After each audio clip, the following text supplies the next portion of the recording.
December 20th, 1944. The frozen forests surrounding the Belgian town of Bastogne had become a killing ground where American forces faced annihilation from German armored divisions that had shattered Allied lines in the surprise offensive that would become known as the Battle of the Bulge. Private First Class Richard Anderson of the 101st Airborne Division crouched in a foxhole that offered minimal protection from the artillery bombardment that had been falling steadily for 3 days, the German guns methodically destroying American positions and killing men who had nowhere to run and no reinforcements coming to save them. The foxhole walls were collapsing from repeated near misses, frozen dirt, and shattered tree limbs cascading down on Anderson and the 3 other soldiers sharing this precarious shelter, their faces blackened by cordite smoke and exhaustion, etched into features that belonged to young men aged decades by continuous combat without sleep or hot food, or any indication that survival was possible beyond the next few hours. Anderson's hands trembled from cold and fear as he checked his M1 Garand rifle for perhaps the 100th time that morning, the mechanical ritual providing small comfort in circumstances where every rational assessment suggested that death was approaching with mathematical certainty, and the only question remaining was whether it would come from artillery shells or German infantry or the brutal cold that was already claiming casualties through frostbite and hypothermia among soldiers whose equipment had been designed for different climate and different type of warfare. The encirclement of Bastogne had been complete for 5 days, German forces having surrounded the town and its American defenders in a steel ring that grew tighter with each passing hour, as additional enemy units arrived to compress the perimeter and prepare for the final assault that would eliminate this inconvenient American strongpoint, blocking the German advance toward the Meuse River and the strategic objectives beyond. The 101st Airborne Division and attached units found themselves in a desperate defensive position that resembled the Alamo more than any modern military operation, ammunition running low as aerial resupply proved impossible due to weather conditions that grounded transport aircraft, food supplies exhausted to the point where soldiers were eating whatever they could scavenge from destroyed buildings or abandoned German positions, medical supplies depleted so completely that surgeons were operating without anesthesia and wounded men were dying from injuries that proper treatment could have healed. The German forces surrounding Bastogne included elements of multiple panzer divisions, with hundreds of tanks and assault guns supported by infantry trained and equipped for winter warfare, outnumbering the American defenders by factors that made conventional military wisdom suggest surrender as the only rational option. But the American commander, Brigadier General Anthony McAuliffe, had rejected German surrender demands with a single-word response that became legendary, and now his soldiers were paying the price for that defiance with their lives and suffering as the siege entered its most critical phase. Anderson had arrived at Bastogne 3 weeks earlier as a replacement soldier assigned to fill gaps in units that had been depleted by months of combat operations stretching back through France and Holland to the beaches of Normandy, where the division had jumped on D-Day into the chaos of the German defenses. He was 20 years old, a farm boy from Iowa who had enlisted immediately after graduating high school in the spring of 1943, driven by patriotic fervor and the desire to prove himself in the great crusade against fascism that defined his generation's coming of age. His training had been thorough by the compressed standards of wartime military preparation,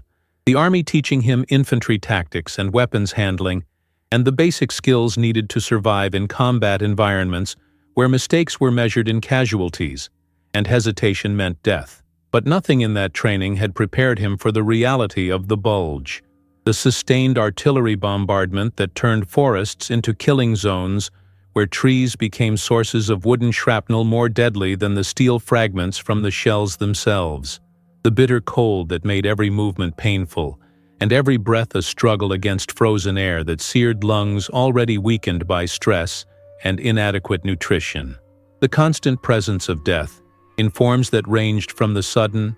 violence of direct hits to the slow deterioration of wounded men who died because medical care could not reach them through the German encirclement, The soldiers sharing Anderson's foxhole represented the diversity of American forces thrown together by the chaos of the German offensive and the desperate improvisation that characterized American response to the surprise attack. Corporal James Mitchell from Georgia had been with the division since training in the States, a veteran of multiple combat jumps who spoke with the authority of experience and kept the younger soldiers focused on immediate tasks rather than dwelling on their deteriorating situation. Private Danny O'Brien from Boston possessed the dark humor that sustained morale in impossible circumstances. His running commentary on their predicament, mixing profanity with observations that made his companions laugh, despite having nothing to laugh about. Private Tommy Wheeler from Alabama was the youngest at 19, still carrying photographs of the girl he had left behind, and talking about the future they would build together when the war ended, his optimism providing counterweight to the despair that threatened to overwhelm them all. These four men had become closer than brothers through shared suffering in the foxhole, their survival depending on mutual trust and the unspoken commitment to protect each other regardless of personal cost. Anderson felt responsibility for his foxhole mates that exceeded any official duty or military obligation. The bond forged in combat, creating loyalty that transcended self-preservation and made each man willing to sacrifice himself if it meant the others might survive. The German artillery barrage intensified as dawn broke over the frozen landscape, the shells falling in patterns that suggested preparation for infantry assault rather than the harassment fire that had characterized previous bombardments. Anderson could hear the distinctive whistle of incoming rounds, the sound that gave soldiers perhaps 2 seconds to press themselves against the frozen earth and pray that the shell would detonate somewhere else, anywhere else except in their particular foxhole. The explosions walked across the defensive position with terrible precision, each detonation creating a fountain of frozen earth and shattered trees, while the concussion waves slammed into bodies with force that broke ribs and ruptured internal organs even when no shrapnel found its mark. The noise was beyond anything that human sensory systems were designed to process, a continuous roar punctuated by sharper cracks when shells hit closer and the pressure waves arrived before the sound, creating disorienting effect where cause and effect seemed reversed and time itself became unreliable. Anderson's world contracted to the dimensions of the foxhole and the immediate struggle to survive each shell, his consciousness reducing to animal awareness of danger and the desperate hope that the next round would not be the one that ended everything. Between artillery salvos, Anderson could hear different sounds that were somehow more terrifying than the bombardment itself, the metallic clanking of tank treads and the diesel engine roar that announced approaching armor, the German Panthers and Tigers that had been systematically destroying American positions throughout the siege. The American defenders lacked adequate anti-tank weapons, their bazookas marginally effective against German armor and requiring suicidally close ranges to achieve penetration of the thick frontal plates that made these tanks nearly invulnerable to infantry weapons. Anderson had seen what happened when German tanks reached American positions, the machine gun fire and high explosive shells that scoured trenches and foxholes, killing or maiming everyone who could not escape or surrender. The approaching armor meant that the final assault was beginning. The German infantry would follow behind the tanks to clear any remaining resistance, and the American defensive line would break,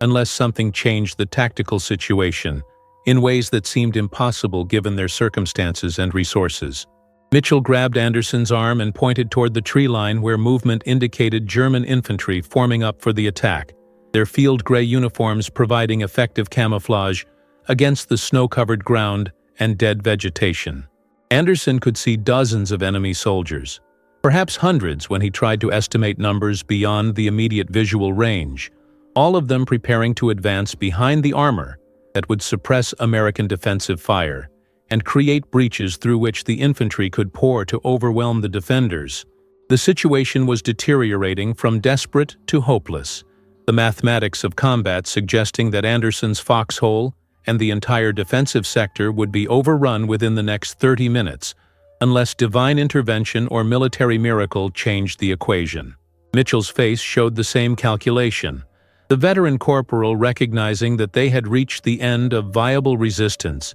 and that the next decision each man made would probably be his last, choosing between futile defense that would result in death or surrender that might mean survival as prisoner of war, but would also mean abandoning the mission and the other American units depending on this sector holding long enough for relief forces to break through the German encirclement. Anderson felt clarity cutting through the fear and fatigue, a moment of absolute focus where his training and character and accumulated life experience compressed into immediate awareness of what needed to happen. The German armor represented the critical vulnerability in the enemy assault, the tanks providing the mobile firepower and psychological intimidation that made the infantry attack feasible. Without the armor support, the German infantry would be far more vulnerable to American defensive fire, and the assault might be stopped or delayed long enough for circumstances to change. Destroying or disabling even one of the approaching tanks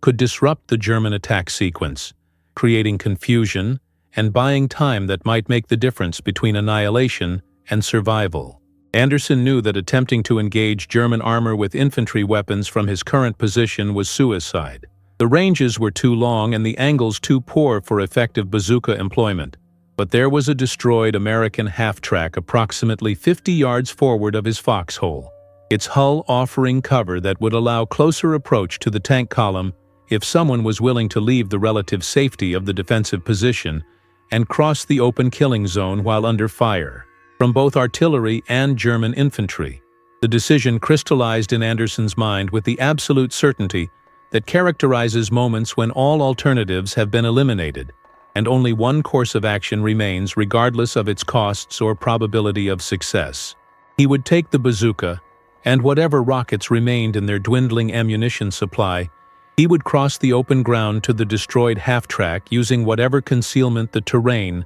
and smoke from burning vehicles could provide. He would engage the German armor from close range, where even the marginally effective American anti-tank weapons might achieve kills or mobility kills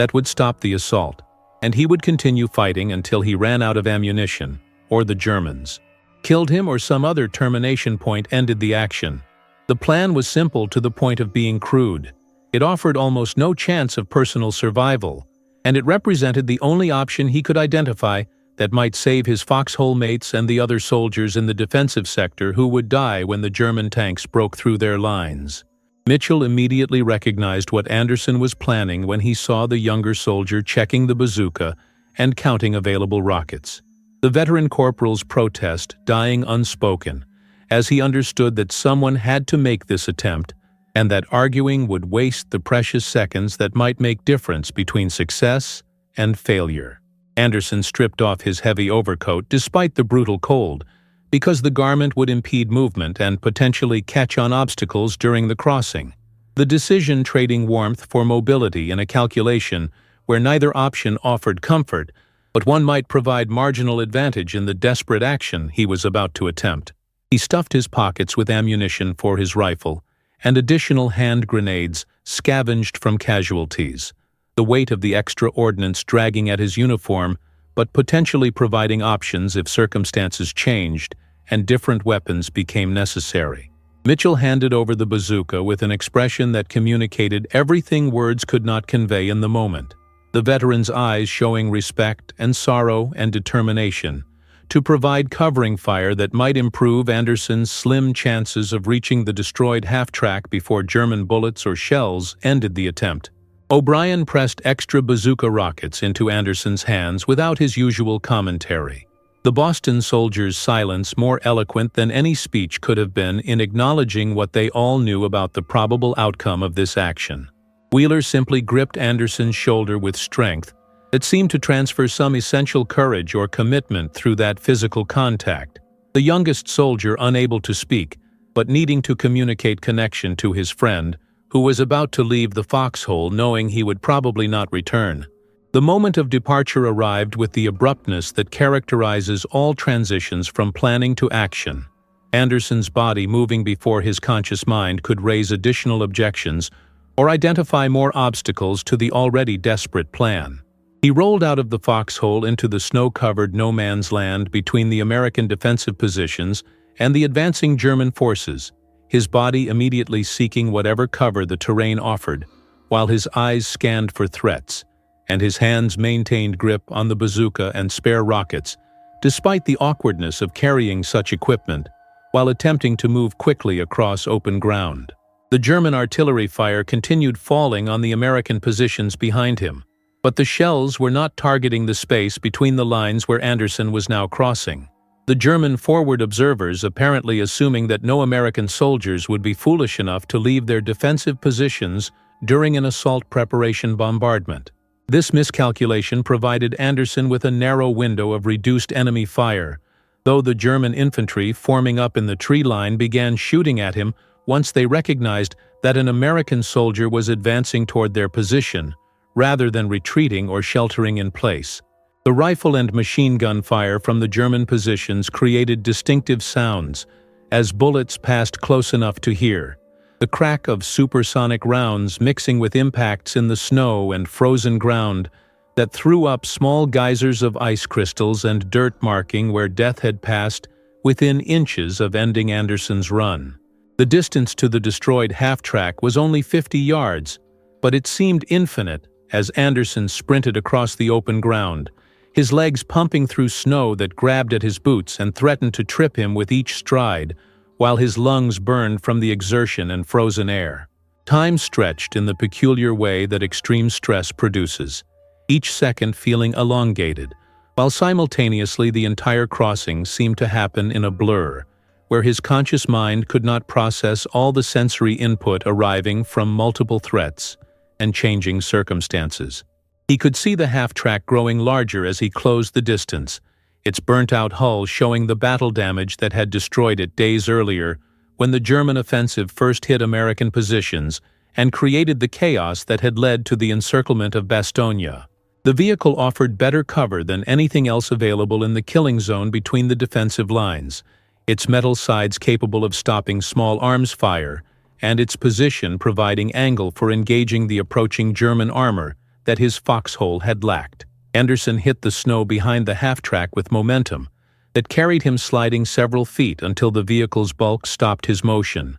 his body immediately pressing against the cold metal, while his hands automatically checked the bazooka to ensure it had not been damaged during the crossing, and his eyes searched for the German tanks that represented his primary targets. The German armor was closer than Anderson had estimated from his foxhole, the lead Panther tank perhaps 100 yards distant and closing steadily, while its machine guns sprayed fire across the American defensive positions, and its main gun fired high explosive shells at any concentration of defenders visible to its crew. Anderson could see two more Panthers behind the lead vehicle, the entire column moving in tactical formation, designed to provide mutual support and suppress enemy fire, while the accompanying infantry advanced behind the protective steel of the tanks. The range was still longer than ideal for bazooka employment against frontal armor, but waiting for the tanks to close further would allow them to pass beyond the angles available from his current position,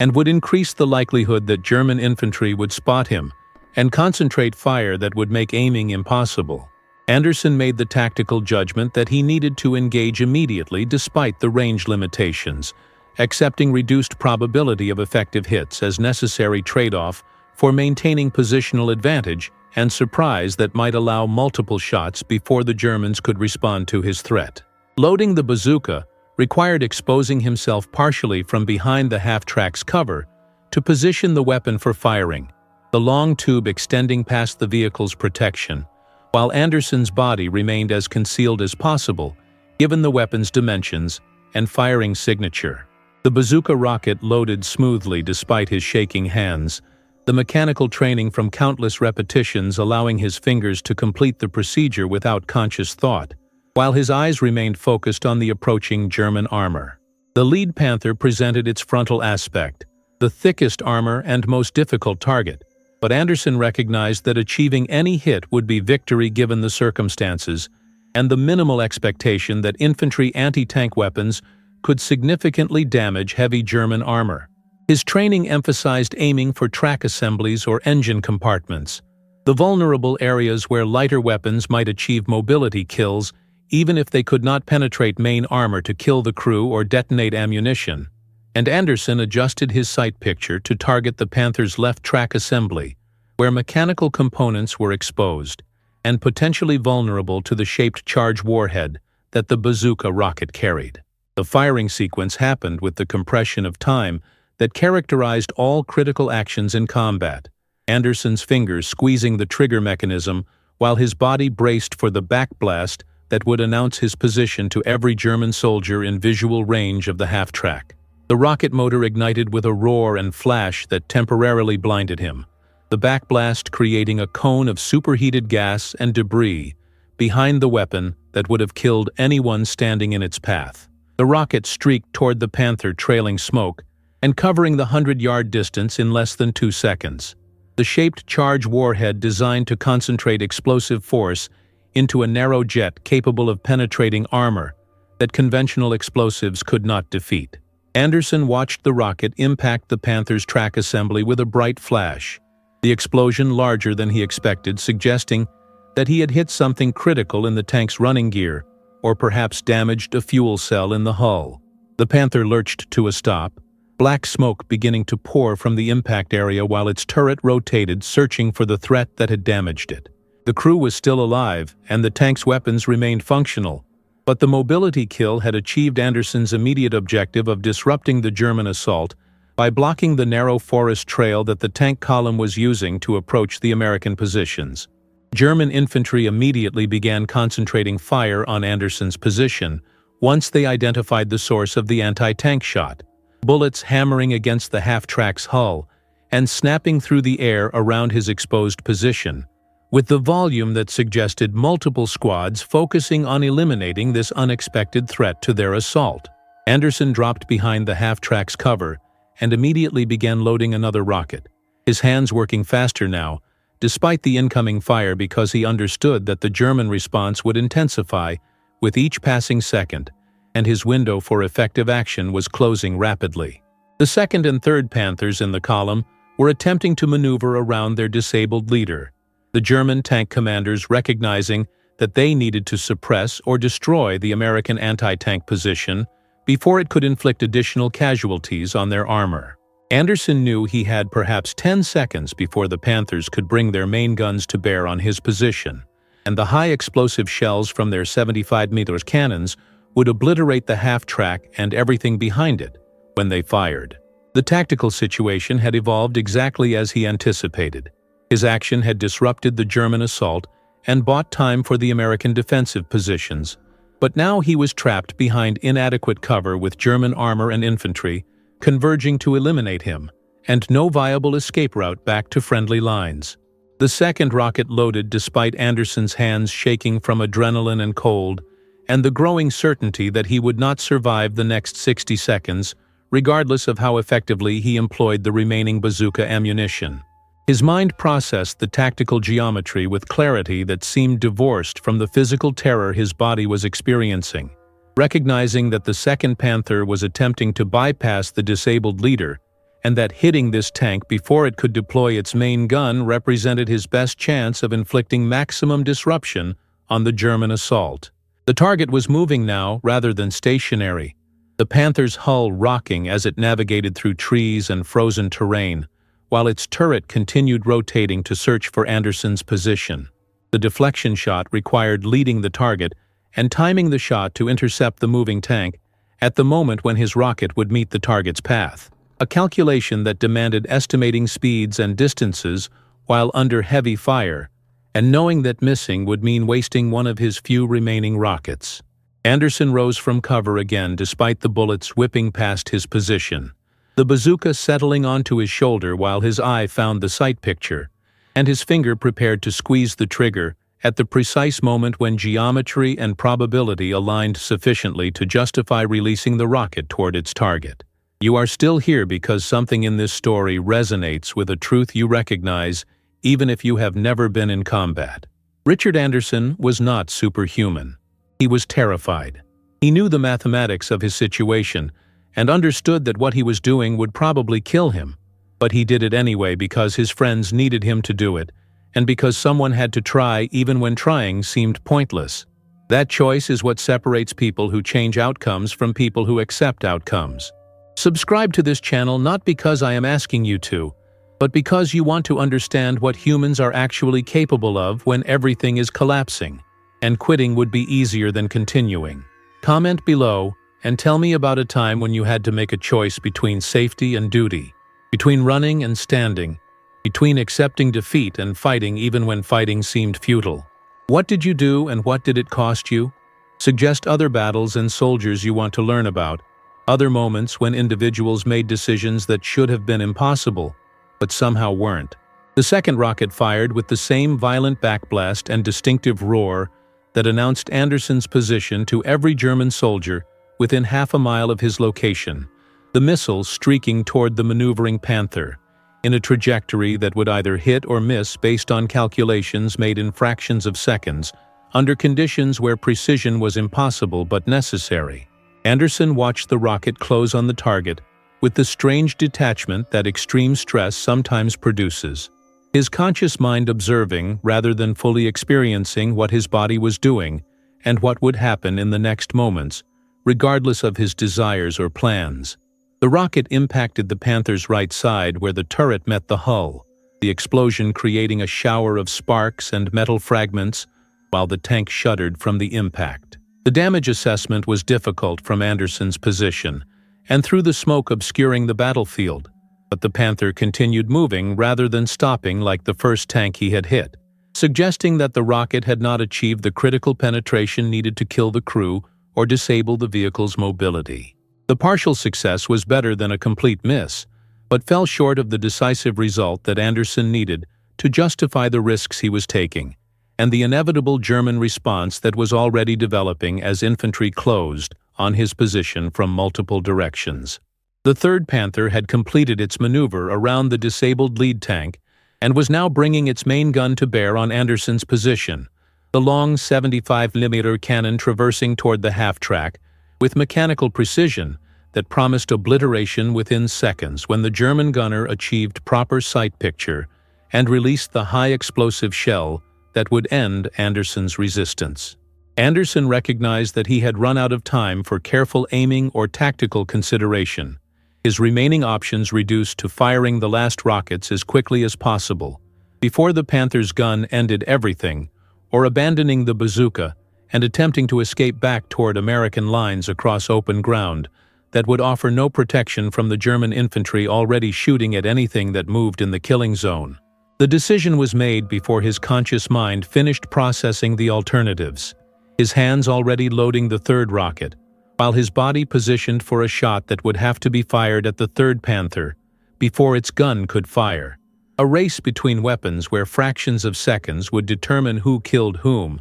and whether Anderson's action would achieve sufficient disruption of the German assault to justify the inevitable cost. The third rocket fired at the instant Anderson saw the Panther's gun flash, the two projectiles crossing paths in the space between the tank and the half-track with the simultaneity that made determining cause and effect impossible from any single perspective. Anderson's rocket hit the Panther somewhere on its frontal aspect, the details lost in the chaos of explosions and smoke, while the German high-explosive shell struck the ground immediately in front of the half-track and detonated with the force that turned frozen earth into shrapnel and created concussion wave that lifted Anderson's body and threw him backward several yards into a shallow crater left by previous artillery hits. The world went silent and dark for a period that could have been seconds or minutes, Anderson's consciousness disconnecting from sensory input, while his brain attempted to process the overload of violent stimuli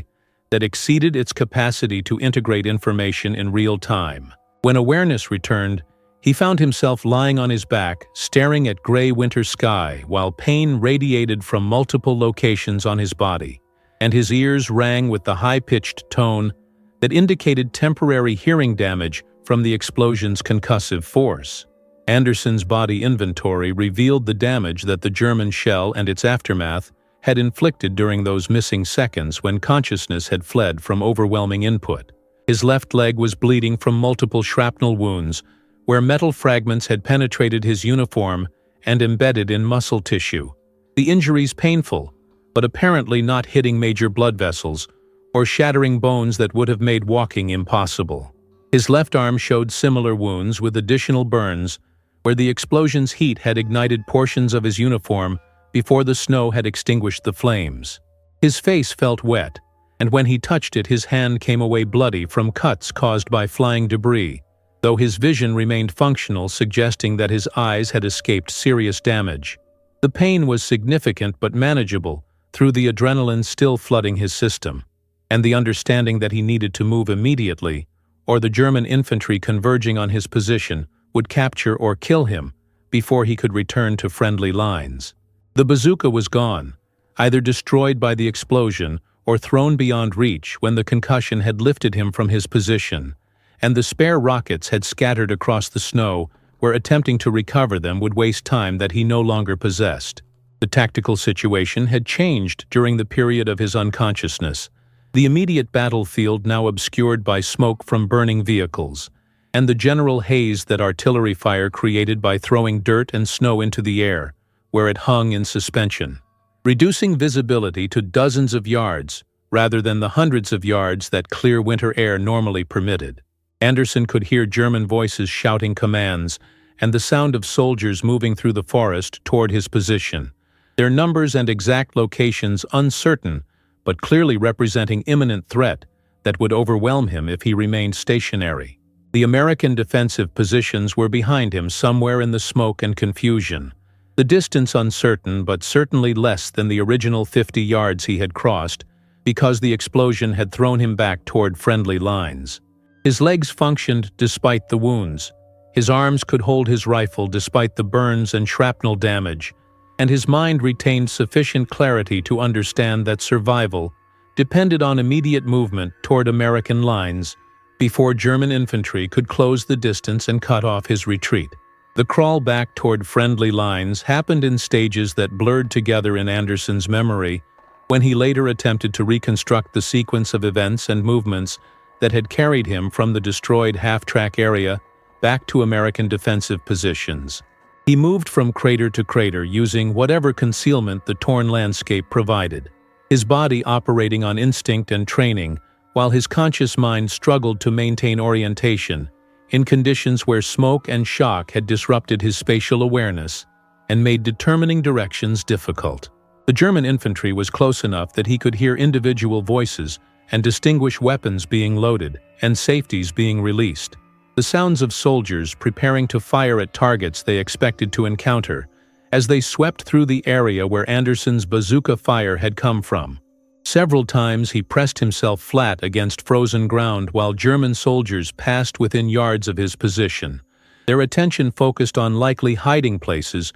rather than the bloodied American soldier lying motionless in a shell crater. The near misses accumulated until probability suggested that his luck was finite and would expire before he completed the journey back to friendly lines. But each time the German soldiers moved past without detecting him, and he could continue crawling toward the American positions that he hoped still existed and had not been overrun during the time he had been unconscious. The recognition when he finally reached American lines came from Mitchell's voice, calling his name with a mixture of disbelief and relief that communicated how unlikely Anderson's survival had seemed from the perspective of soldiers who had watched the German shell detonate near his position. Hans grabbed Anderson's uniform and pulled him into the foxhole, where his companions received him like a ghost returning from the dead, their questions overlapping in the rush to understand what had happened and confirm that he was actually alive rather than some hallucination produced by stress and exhaustion.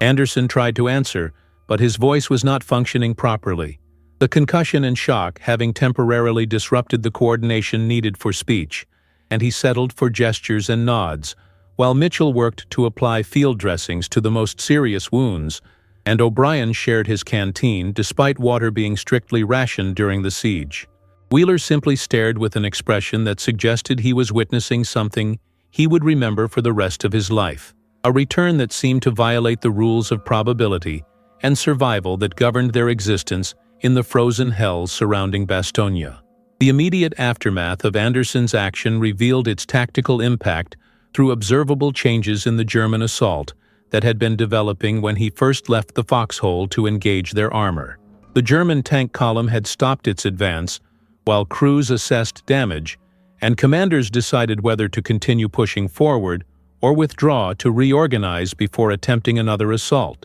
The disabled Panthers created obstacles blocking the narrow forest trail that the Germans had been using to approach American positions, forcing any subsequent armor advance to find alternate routes that would take time and expose the tanks to additional American fire. The German infantry that had been preparing to follow the armor into the American defensive positions had gone to ground when their supporting tanks were hit, the soldiers apparently reluctant to advance without the armored protection they had been counting on to suppress American defensive fire. The entire German assault had been disrupted and delayed, buying time that measured in hours rather than minutes, and potentially allowing the American defenders to survive until weather conditions improved enough for aerial resupply or the relief forces fighting to break through the encirclement could reach Bastogne before its defenders were completely overwhelmed. Mitchell explained the broader tactical situation while working on Anderson's wounds, the veteran corporal providing context that Anderson had lacked during his focused action against the German armor. The German offensive across the entire Bulge sector was losing momentum as American reinforcements arrived, and weather began clearing to allow Allied air power to engage German supply lines and troop concentrations. The relief forces were making progress toward Bastogne despite fierce German resistance, General Patton's Third Army executing a remarkable 90-degree pivot to attack northward toward the besieged town with speed that surprised both German and American commands. The siege would likely be broken within days if the defenders could hold their positions and prevent German forces from capturing the town before relief arrived. Anderson's action had contributed to this larger defensive effort by disrupting one German assault at a critical moment, his individual courage and tactical effectiveness combining to produce results that exceeded what one soldier with a bazooka should have been able to achieve against German armor and infantry. The wounds he had sustained were serious but not life-threatening if proper medical care could be provided, though during the siege such care was limited, and every casualty represented one more drain on the diminishing medical supplies, and the overworked surgeons attempting to save lives under impossible conditions. The medical treatment that Anderson received in the immediate aftermath of his return to American lines consisted of hasty field dressings applied by Mitchell, using supplies that were supposed to be reserved for more serious casualties, but which the veteran corporal justified using based on Anderson's recent actions and the visible severity of his wounds. The shrapnel embedded in Anderson's leg and arm would require surgical extraction under better conditions than the foxhole could provide. But for the moment, the bleeding had been controlled and the wounds packed with sulfa powder to prevent infection that would otherwise set in within hours given the dirt and debris that had been driven into his flesh by the explosion. The burns on his arm received minimal treatment beyond removing destroyed uniform fabric that had melted into damaged skin, the proper care for such injuries requiring facilities and medications that did not exist in the besieged defensive perimeter around Bastogne. Mitchell wrapped the burns in whatever clean cloth could be found and instructed Anderson to avoid using the arm unnecessarily, recognizing that further damage to the burnt tissue would complicate eventual healing and potentially result in permanent disability if the injuries became infected or the damage extended to tendons and nerves underlying the visible surface burns. The pain from Anderson's wounds intensified as the adrenaline that had sustained him during the action began wearing off, and his nervous system started processing the damage his body had sustained. The shrapnel wounds produced deep aching pain, punctuated by sharp stabbing sensations when he moved in ways that disturbed the embedded metal fragments or stressed the torn muscle tissue surrounding them. The burns created different quality of pain, a constant searing sensation that felt like his arm was still on fire, despite the flames having been extinguished hours earlier. The concussion from the German shell's blast added additional symptoms including persistent headache, difficulty focusing his eyes, and occasional waves of nausea that made eating impossible, even when food was available. The combination of these injuries would have justified medical evacuation under normal circumstances, wounded soldiers being transported to rear area hospitals, where they could receive proper treatment and lengthy recovery time before returning to duty. But the siege conditions meant that evacuation was impossible, and every soldier capable of holding a weapon remained in the defensive line regardless of injuries or medical needs that would otherwise remove them from combat. The German response to Anderson's disruption of their assault developed over the following hours, as enemy commanders assessed what had happened and planned their next attempt to breach American defenses in the sector where Anderson's foxhole was positioned. The German artillery bombardment resumed with increased intensity, the shells falling in patterns that suggested enemy forward observers were trying to identify and destroy the anti-tank position that had disabled their Panthers and forced abandonment of the morning assault. Anderson's former position behind the destroyed half-track received particular attention from German gunners, multiple shells impacting the area and completely destroying what remained of the vehicle that had provided his cover during the engagement with German armor. The fact that he had already withdrawn to his foxhole saved him from this concentrated fire, but the German determination to eliminate any similar threats demonstrated how significantly his action had disrupted their operations and damaged their confidence in being able to advance through this sector without encountering additional resistance. The American defensive situation showed signs of improvement as the day progressed, and weather conditions began clearing sufficiently to allow limited aerial resupply operations by C-47 transport aircraft that braved German anti-aircraft fire to drop supplies on makeshift landing zones within the Bastogne perimeter. The supply drops included critically needed ammunition, medical supplies, and food that would sustain the defenders for additional days if necessary, while relief forces continued fighting to break through the German encirclement. The improved weather also allowed American fighter bombers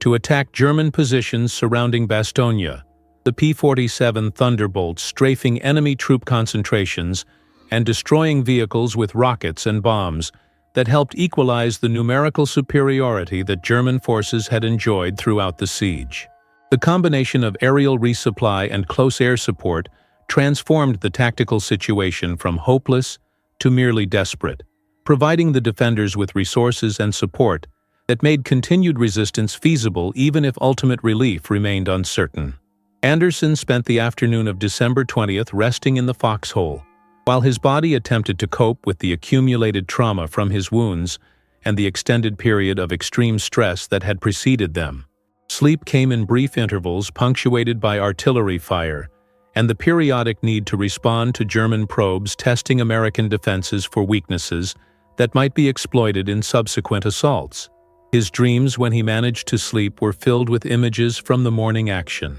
The burning Panthers and the explosion that had thrown him backward, and the desperate crawl back to friendly lines through German infantry that had come within yards of discovering him. These dream sequences blurred with waking memories until Anderson struggled to distinguish between what had actually happened and what his traumatized mind was generating to process experiences that exceeded normal human coping mechanisms. Mitchell and the other foxhole occupants took turns maintaining watch and allowing their companions to rest, the rotation system ensuring that someone was always alert to threats, while others could sleep despite the impossible conditions and constant danger. The news of Anderson's action spread through the American defensive positions as soldiers shared information and tried to maintain morale during the siege's darkest hours. The story grew in the retelling as such stories always do, acquiring details that Anderson himself did not remember and attributing results that exceeded what he had actually achieved.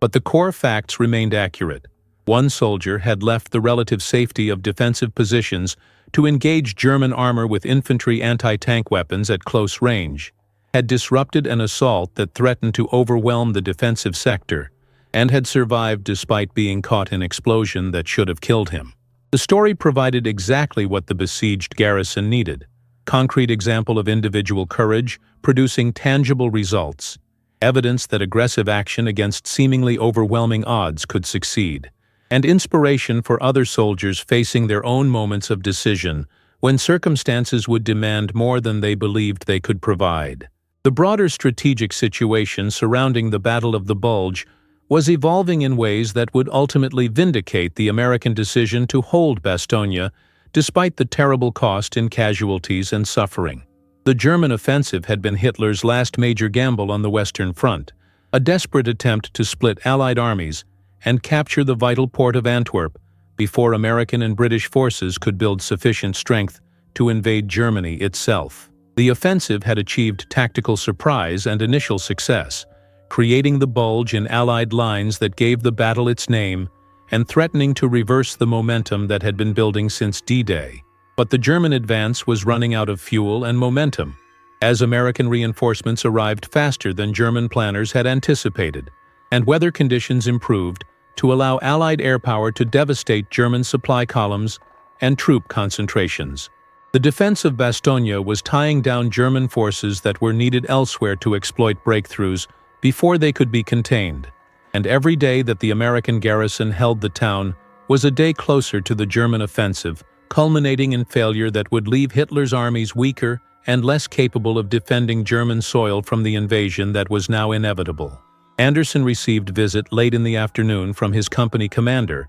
Captain Robert Hayes, who had made the dangerous journey from the company command post to the forward foxhole positions to personally acknowledge Anderson's action and assess his condition. Hayes was a West Point graduate who had earned his men's respect through competent leadership during the months of combat operations leading up to the Bulge, and his presence in the forward positions during active combat operations demonstrated the leadership philosophy that made soldiers willing to follow him into situations where death was probable and survival uncertain. The captain crouched in the foxhole beside Anderson and spoke quietly about what the morning action had achieved, how the disruption of the German assault had prevented a breakthrough that might have collapsed the entire defensive sector, how Anderson's courage had given other soldiers in the company the will to keep fighting when surrender seemed like the rational choice. Hayes promised to recommend Anderson for appropriate recognition once the siege ended and normal military administrative processes could resume, though both men understood that survival to receive any award was far from guaranteed given their current circumstances. The night of December 20th brought new challenges as temperatures dropped even further, and the darkness created opportunities for German infiltration attempts designed to probe American defenses and identify weaknesses that could be exploited in daylight assaults. Anderson and his foxhole companions took turns on watch through the long hours, their eyes straining to detect movement in the darkness, while their ears filtered the normal sounds of winter forest from the distinctive noises that indicated human presence moving through frozen vegetation. The darkness amplified every fear and made every sound seem like advancing enemies, the psychological strain of night watch adding to the physical exhaustion and the accumulated stress from days of siege conditions without adequate sleep or food or relief from constant danger. Anderson's wounds throbbed with painful persistence that made rest impossible even when it was his turn to sleep, the injuries demanding attention that he could not provide and generating worries about infection and long-term damage that distracted from the immediate concerns of surviving the next German assault. December 21, 1944 arrived with false dawn light that gradually revealed the frozen battlefield surrounding Anderson's foxhole position, the morning bringing no respite from the siege conditions, but rather continuation of the grinding attrition that was slowly destroying the American defensive capability through accumulated casualties and depleted supplies. The German artillery bombardment resumed as the sun climbed above the horizon, though the intensity seemed reduced compared to previous days, suggesting that German forces were also experiencing supply problems and could no longer sustain the rate of fire that had characterized earlier phases of the siege. Anderson's body protested every movement as he prepared for another day of combat, his wounds having stiffened overnight and his muscles cramping from the cold and the confined space of the foxhole that prevented proper circulation or warmth. Mitchell checked the field dressings on Anderson's injuries and changed the packing on the worst wounds, the veteran corporal's expression showing concern about the inflammation visible around the shrapnel injuries, despite the sulfa powder treatment that was supposed to prevent infection. The American defensive positions had been reinforced overnight by the redistribution of forces from quieter sectors to the areas where German pressure was heaviest, creating more depth in the defensive lines and providing reserves that could counterattack if German forces achieved local breakthroughs. Anderson's sector received additional soldiers, including a bazooka team with more anti-tank rockets than his solo action had possessed, the reinforcements positioned to provide overlapping fields of fire that would make any future German armor assault far more costly than the attempt Anderson had disrupted the previous morning. The arrival of these reinforcements validated Anderson's tactical judgment about the importance of his position and the vulnerability of German armor to well-positioned anti-tank weapons, while also making clear that his solo action had been born of desperation rather than sound tactical planning, since proper anti-tank defense required multiple weapons positions, providing mutual support rather than lone soldiers taking suicidal risks. The morning passed without major German assaults on Anderson's sector, though probing attacks by small German infantry units tested American defenses and attempted to identify positions where subsequent larger attacks might achieve success. Anderson participated in repelling several of these probes, his M1 Garand rifle functioning despite the dirt and moisture that had accumulated during his action the previous day, and the rough handling when the German shell had thrown him backward. The act of firing at visible German soldiers felt different than the impersonal engagement with enemy armor had felt, the infantry combat creating direct connection between Anderson's actions and the deaths of specific individuals whose faces he could see through his rifle sights. The psychological impact of killing at close range where the enemy's humanity was visible rather than abstract troubled Anderson more than he expected, suggesting that his character remained fundamentally opposed to the violence he was participating in, despite the clear necessity of defending against enemies who would kill him and his companions without hesitation if circumstances were reversed. The afternoon brought the most welcome sound that the besieged garrison had heard since the siege began, the distinctive engine noise of American armor approaching from the south, where Patton's relief forces had been fighting to break through German lines and reach Bastogne before its defenders were overwhelmed. The sound grew louder as Sherman tanks from the 37th Tank Battalion,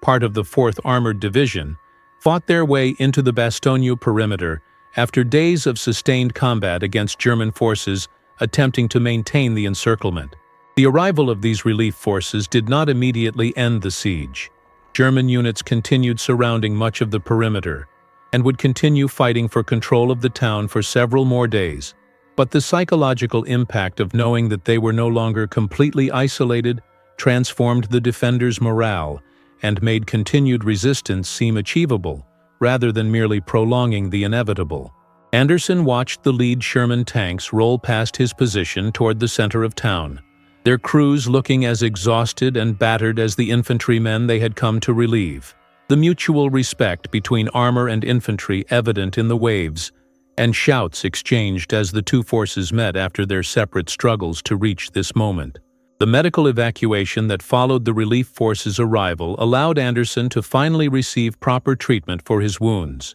The field hospital that 4th Armored Division had brought with them possessing the supplies and surgical capabilities that the besieged garrison had exhausted days earlier. The surgeons who examined Anderson expressed surprise that his wounds had not become seriously infected, given the conditions under which they had been sustained and the minimal treatment he had received, attributing his survival partly to the cold weather that had inhibited bacterial growth and partly to luck that defied medical probability. The surgical extraction of shrapnel fragments from his leg and arm required local anesthesia and careful probing to locate all the metal pieces that had embedded in his tissue, the procedure taking hours and producing additional pain that Anderson endured while focusing on the knowledge that proper treatment now would prevent the gangrene and systemic infection that would have killed him if the siege had continued much longer. The burn treatment involved debriding dead tissue and applying medications that would promote healing while preventing scarring to the extent possible,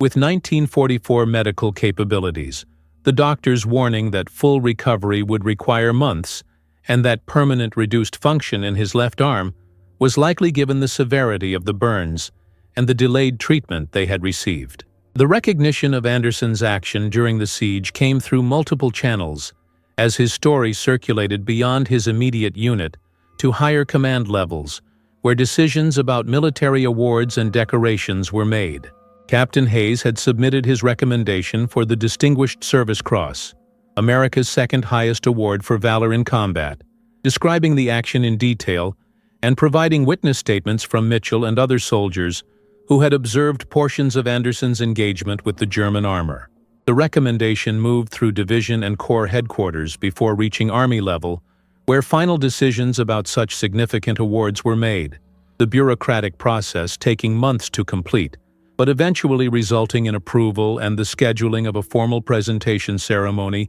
once Anderson had recovered sufficiently to participate. The award recognized not only the tactical results that Anderson had achieved, but also the example he had set for other soldiers facing similar moments of decision when circumstances demanded action despite overwhelming odds against success. The broader impact of Anderson's action extended beyond the immediate tactical situation at Bastogne to influence how the Army thought about infantry anti-tank tactics and the training needed to prepare soldiers for the realities of combat against German armor. His engagement had demonstrated that properly employed bazooka teams could disrupt armored assaults if soldiers possessed sufficient courage to close to effective range despite the obvious risks involved, validating the weapon's place in infantry organization despite its limitations compared to dedicated anti-tank guns and heavier weapons. The training programs that emerged from lessons learned during the Battle of the Bulge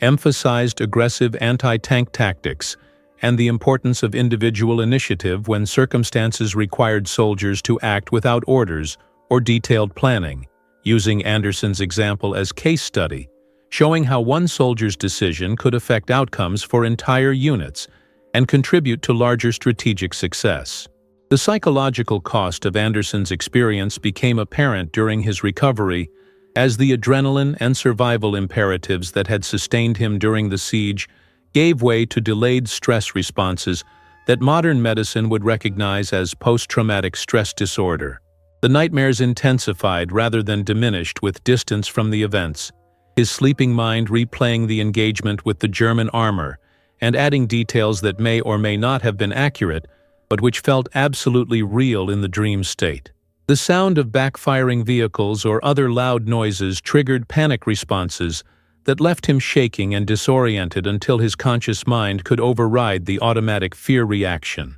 The guilt about soldiers who had died during the siege while he survived troubled him, despite the rational understanding that survival was partly luck and that his action had likely saved more lives than would have been lost if the German assault had succeeded. These psychological wounds would take longer to heal than the physical injuries and would never fully resolve, leaving permanent marks on Anderson's psyche that would shape his remaining years and his understanding of what the war had cost beyond the visible casualties and destroyed equipment. If you are still here, you understand that Richard Anderson's story is not really about tanks or tactics or awards. It is about the moment when he had to choose between what was safe and what was necessary, between protecting himself and protecting his friends, between accepting defeat and fighting even when fighting seemed pointless. That moment comes to all of us in different forms, maybe not with German armor and artillery, but with choices that define who we are and what we value more than our own comfort or survival. Subscribe to this channel because we tell you the truth about what courage actually costs and why people pay that price anyway. Leave a comment telling me what battles or soldiers you want to hear about next. Suggest the stories that matter to you, the moments of decision that changed history or changed nothing except the people who made them. Your engagement keeps these stories alive for people who need to hear them, who need to know that ordinary humans faced impossible situations and somehow found ways to keep going when everything argued for surrender. The recovery period that followed Anderson's evacuation from Bastogne stretched across multiple hospitals as he progressed from emergency treatment in field facilities to specialized care in rear area hospitals, and eventually to convalescent centers where long-term healing could occur without the pressure of immediate return to combat duty. The surgical wounds from shrapnel extraction healed slowly but cleanly.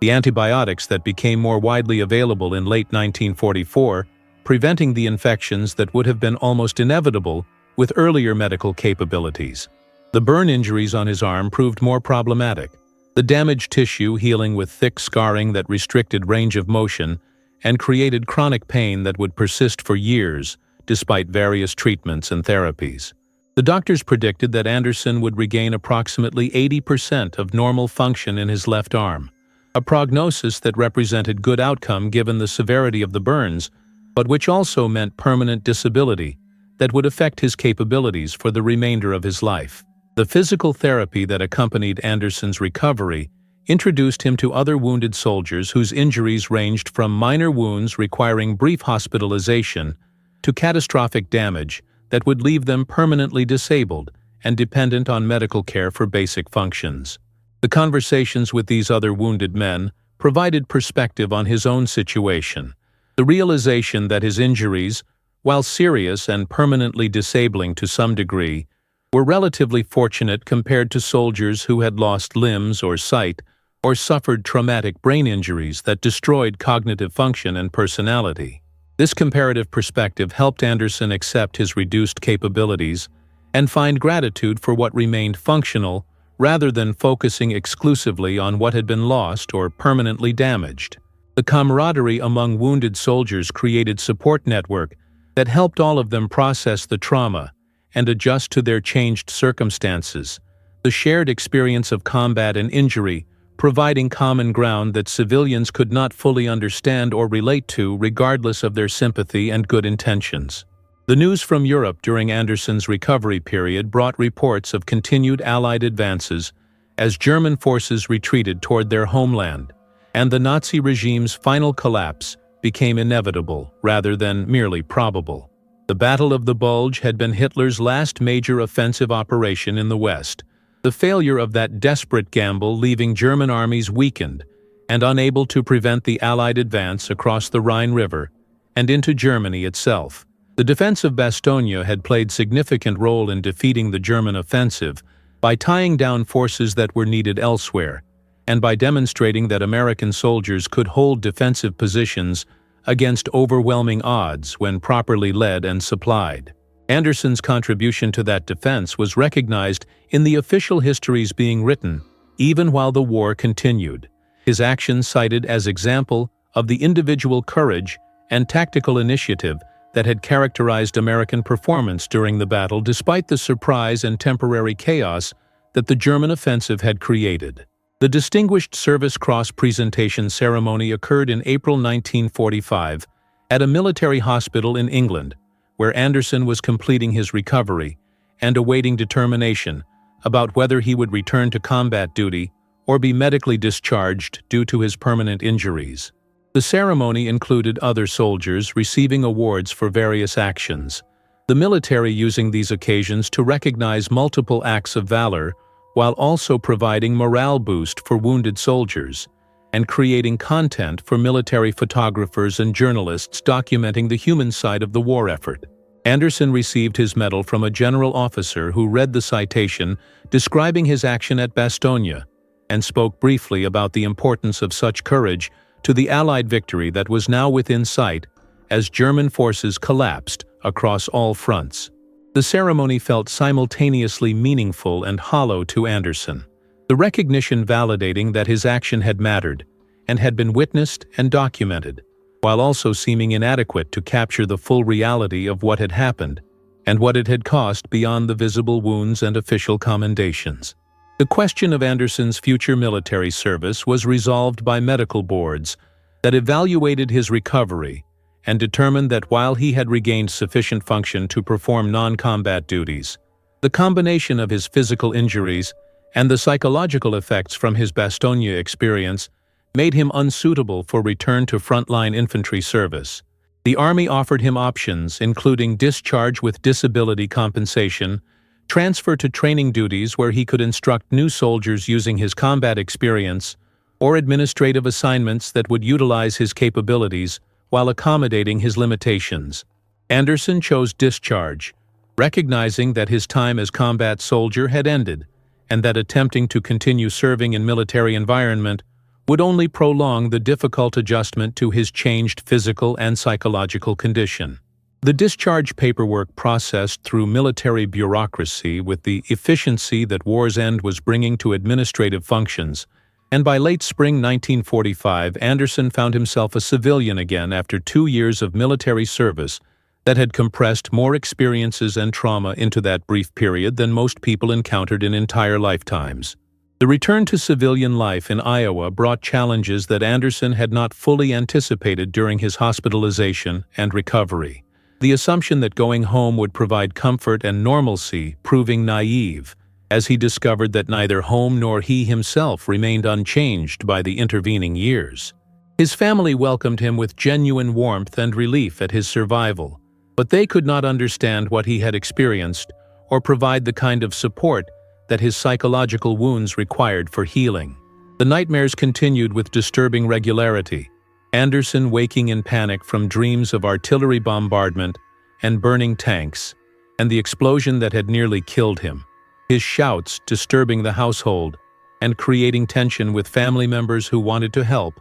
but had no framework for understanding what he was going through. The small Iowa farming community where he had grown up seemed alien after the intensity of combat experience, the concerns and conflicts that occupied his neighbors appearing trivial compared to the life-and-death struggles he had participated in during the war. This disconnection from civilian life was common among combat veterans, but rarely discussed openly in an era when psychological trauma was stigmatized, and soldiers were expected to simply resume their pre-war lives without extended adjustment periods or professional support. The physical limitations from Anderson's wounds affected his ability to perform farm work that had been his assumed future before military service, the reduced function in his left arm making many tasks difficult or impossible without accommodation and assistance. His father and brothers adjusted work assignments to utilize Anderson's capabilities while compensating for his limitations,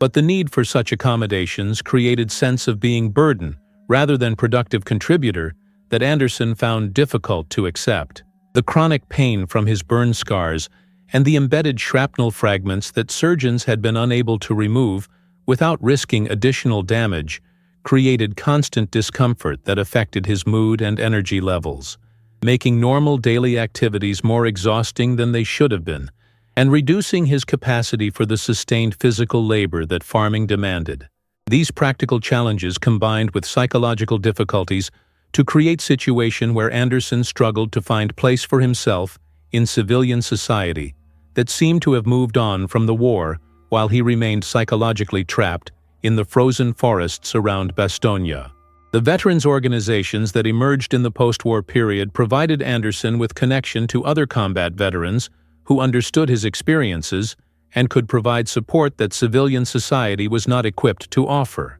The local American Legion post included several Bastogne veterans whose shared experience created immediate bond and allowed conversations about the siege that Anderson could not have with family members or civilian friends who lacked the context to understand what he was describing. These gatherings served therapeutic function even though none of the participants would have used such language to describe what they were doing. The opportunity to talk with people who had been there and who understood the reality behind the official histories and heroic narratives, providing validation and perspective that helped Anderson process his experiences and begin building identity that incorporated his combat service without being defined exclusively by it. The longer-term trajectory of Anderson's life after the immediate post-war adjustment period demonstrated both the resilience of human psychology and the permanent marks that combat trauma leaves on individuals who survive extreme experiences. He eventually found work that accommodated his physical limitations,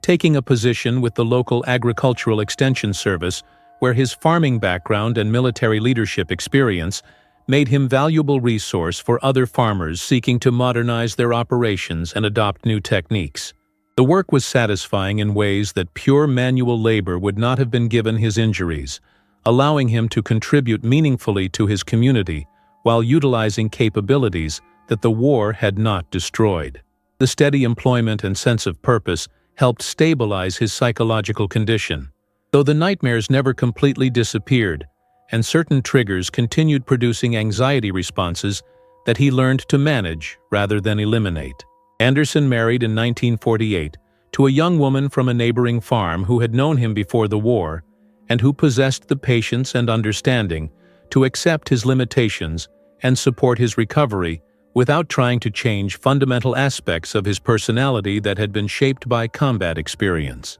The marriage provided emotional anchor that helped Anderson continue his adjustment to civilian life, his wife's acceptance and support, creating a safe environment where he could discuss his experiences when he needed to talk, and could maintain silence when words were inadequate or too painful. They raised 3 children over the following decade. Anderson's determination to be good father and provider, motivating him to continue managing his psychological symptoms and building life that extended beyond his identity as combat veteran and wounded soldier. The children brought joy and purpose that helped balance the darker aspects of his memories, their needs and development providing focus on future rather than past, and creating continuity that connected his pre-war life through combat experience to post-war existence. The commemoration of the Battle of the Bulge through reunions and memorial services provided opportunities for Anderson to maintain connection with other Bastogne veterans and to participate in public remembrance of the siege and its significance in the broader context of World War II. He attended several of these gatherings over the years, traveling to Belgium for major anniversary commemorations, where thousands of veterans and European civilians gathered to honor the soldiers who had fought and died during the battle. These visits to Bastogne were emotionally complex, the sight of the town and surrounding forests triggering memories that were simultaneously painful and meaningful, connecting Anderson to the most significant experiences of his life, while also reminding him of the costs that those experiences had exacted. The Belgian civilians' gratitude and respect for the American soldiers who had defended their town provided validation that Anderson's suffering had served purpose larger than individual survival, that the battle had mattered to people whose lives would have been fundamentally different if German forces had captured Bastogne and continued their offensive toward objectives beyond. The evolution of public understanding about combat trauma and post-traumatic stress disorder came too late to benefit Anderson's immediate post-war adjustment, but did provide framework for understanding his experiences and symptoms that had lacked proper medical recognition during the 1940s and 1950s. By the 1970s and 1980s, research with Vietnam veterans had established PTSD as legitimate medical condition requiring treatment rather than character weakness to be overcome through willpower and determination. This belated recognition validated what Anderson and millions of other combat veterans had experienced, confirming that their psychological struggles were normal responses to abnormal circumstances rather than personal failures or moral deficiencies. Anderson participated in some of the early veterans support groups that emerged as treatment options for PTSD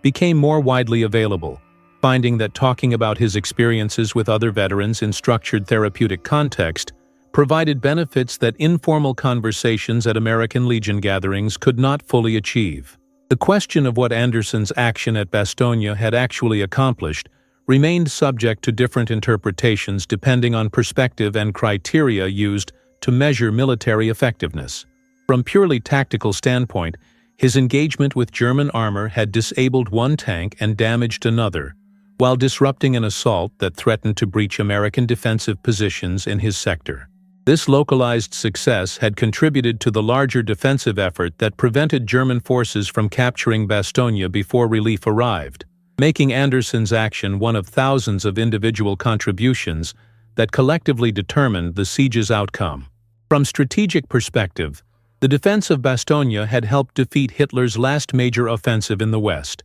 preserving Allied momentum and hastening the war's end by preventing the delay and casualties that successful German breakthrough would have caused. Anderson's contribution to that strategic success was infinitesimal but real, one soldier's courage and tactical effectiveness combining with similar actions by thousands of other soldiers to produce results that none could have achieved individually. The psychological perspective on Anderson's action raised interesting questions about the nature of courage and the decision-making processes that produce extraordinary performance under extreme stress. His choice to leave the foxhole and engage German armor had been made in seconds without extensive deliberation or calculation of probabilities, suggesting that the decision emerged from character and training operating at levels below conscious rational thought. The military training he had received before Bastogne had emphasized aggressive action and mission accomplishment over personal safety,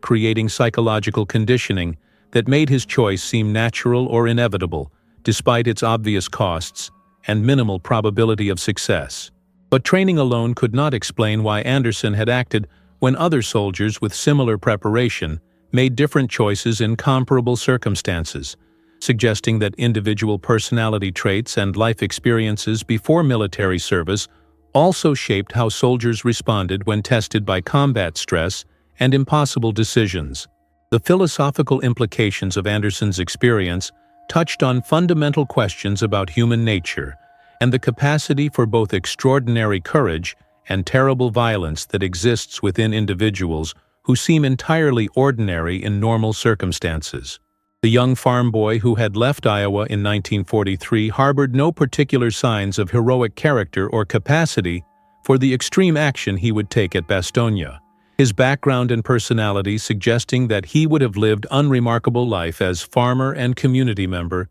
if historical circumstances had not demanded more from his generation. But when those circumstances arose and the decision point arrived, Anderson found resources within himself that he had not known he possessed, demonstrating that human potential for courage under pressure remains largely hidden until circumstances test it. This realization suggested that the difference between heroes and ordinary people might be primarily situational rather than inherent, that most individuals possess capabilities for extraordinary performance that remain dormant unless extreme circumstances activate them. The legacy that Anderson left extended beyond his own life, to influence how his children and grandchildren understood courage, duty, and the obligations that citizenship in democracy creates during periods when national survival is threatened. He rarely spoke about his combat experiences with family members, following the pattern common among combat veterans who found that civilians could not fully grasp what they described,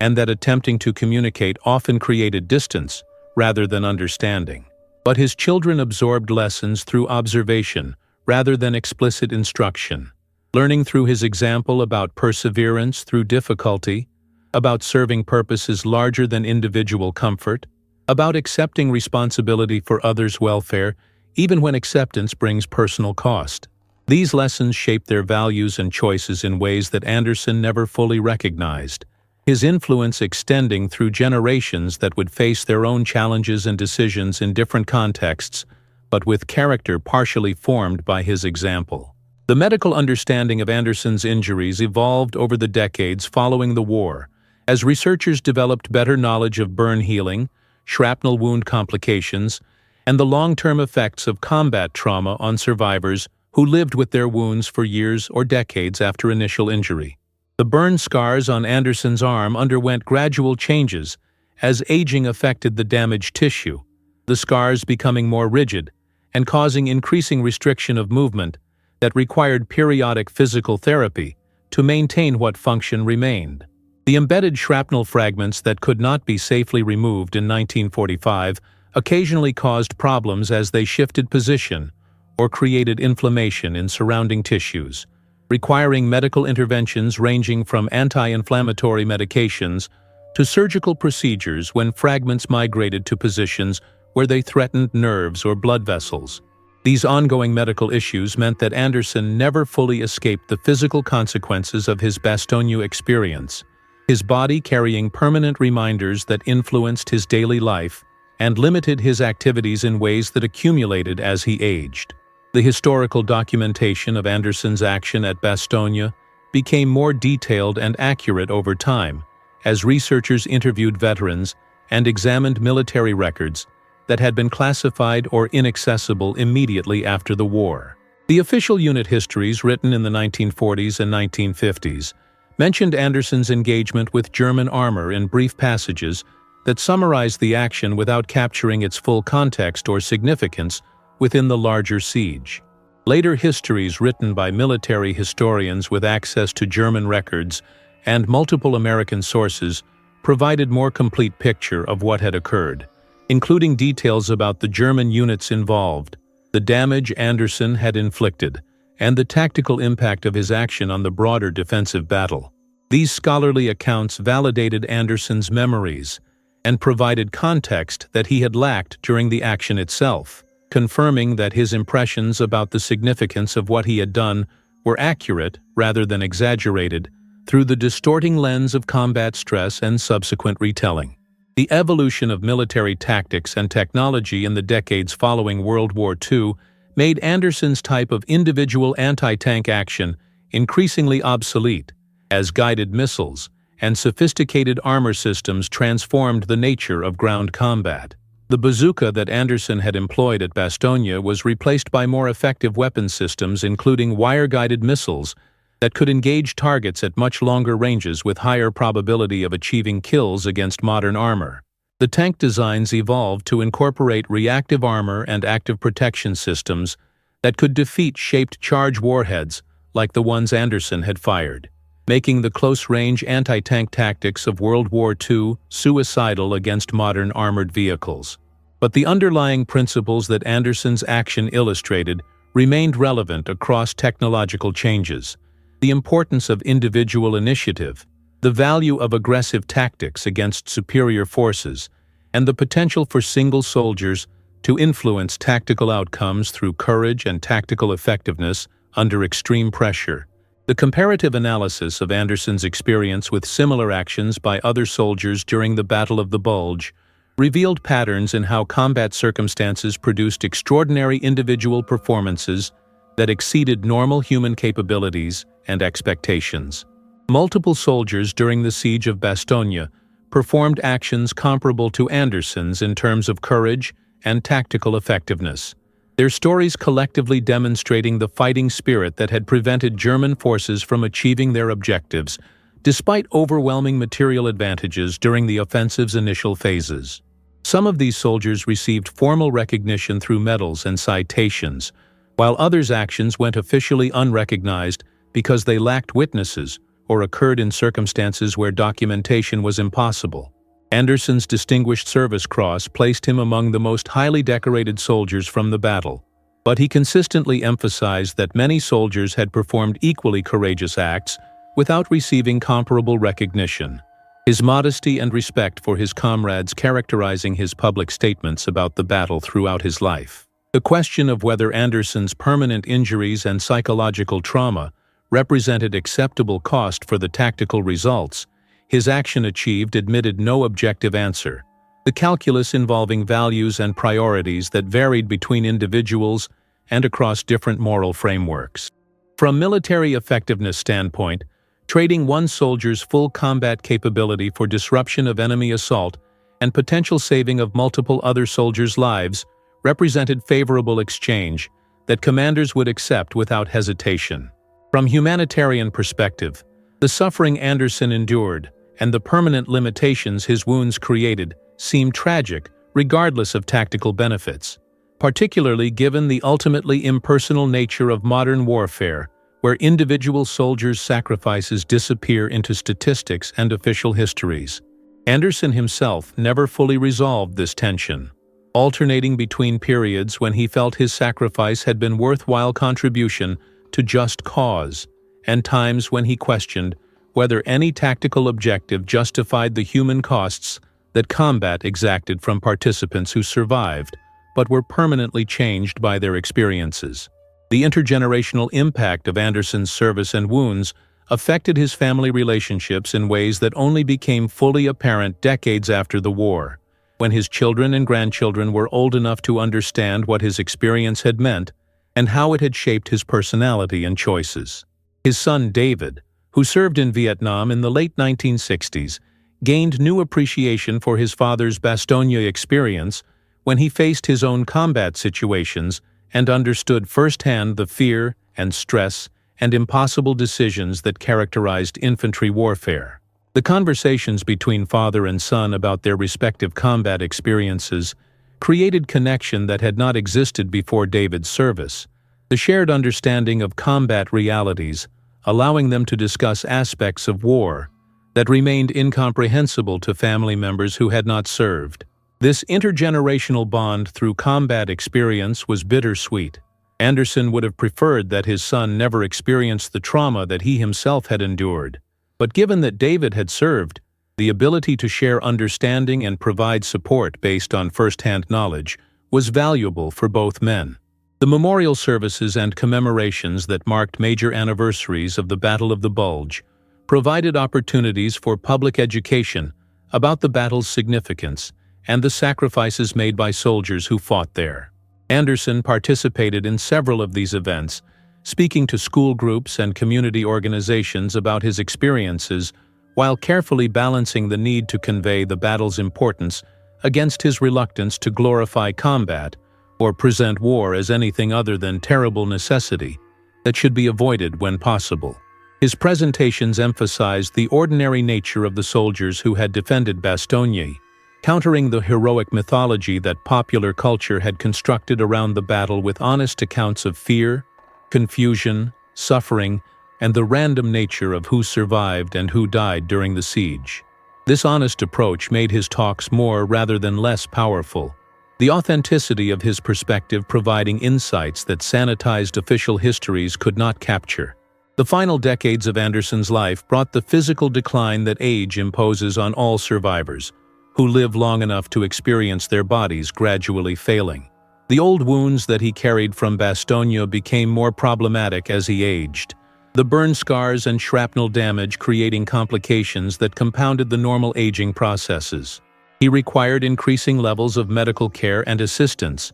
with daily activities that his injuries made difficult, his independence gradually eroding until he needed full-time care that his family provided as long as possible before institutional care became necessary. Through these physical challenges, his mental clarity remained largely intact, allowing him to maintain relationships with family and fellow veterans, and to continue participating in commemorative events until his health made travel impossible. He died in 2003 at age 79, his death marking the loss of one more direct connection to the Battle of the Bulge and the generation that had fought World War II. The funeral service for Richard Anderson brought together family, friends, and fellow veterans in ceremony that honored both his military service and his post-war life as farmer, husband, father, and community member. The military honors included flag-draped coffin, honor guard from the local American Legion post, and presentation of the flag to his widow after the traditional folding ceremony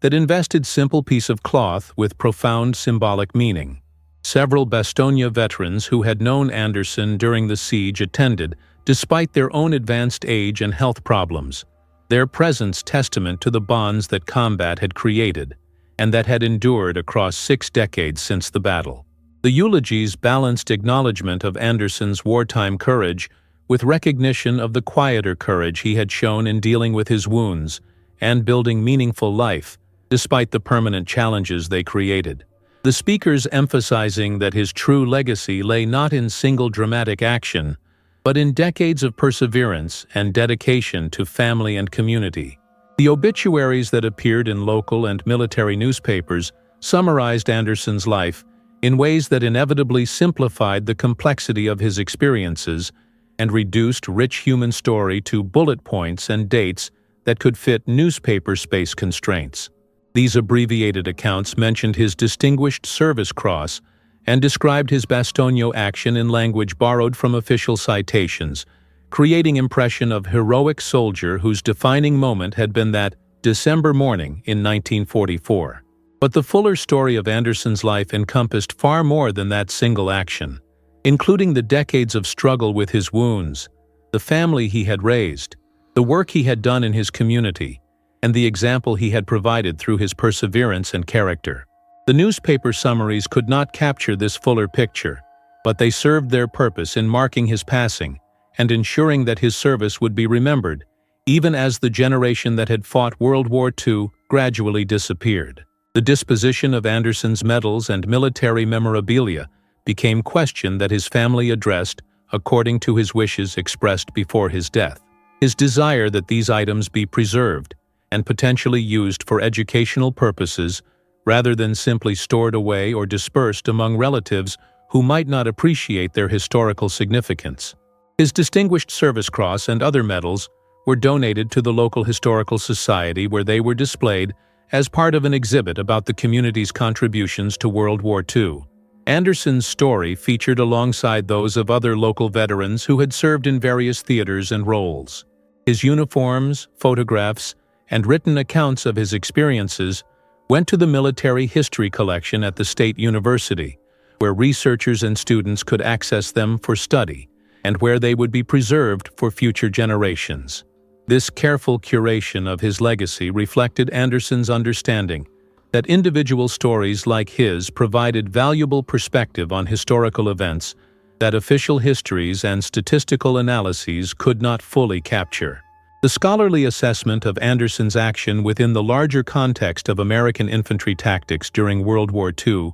identified his engagement with German armor as representative of the aggressive spirit and tactical initiative that characterized American combat performance, despite the material and numerical disadvantages that American forces often faced during the war's European theater. Military historians analyzing the Battle of the Bulge have consistently identified individual actions like Anderson's as critical factors in the American defensive success. The cumulative effect of hundreds of soldiers taking initiative and accepting risks to disrupt German attacks, producing strategic results that defensive doctrine alone could not have achieved. Anderson's action was neither unique nor unprecedented, but it exemplified the qualities that made American forces effective, despite facing enemies with superior equipment and tactical experience gained through years of combat across multiple theaters before American entry into the war. The comparative study of combat motivation and performance under extreme stress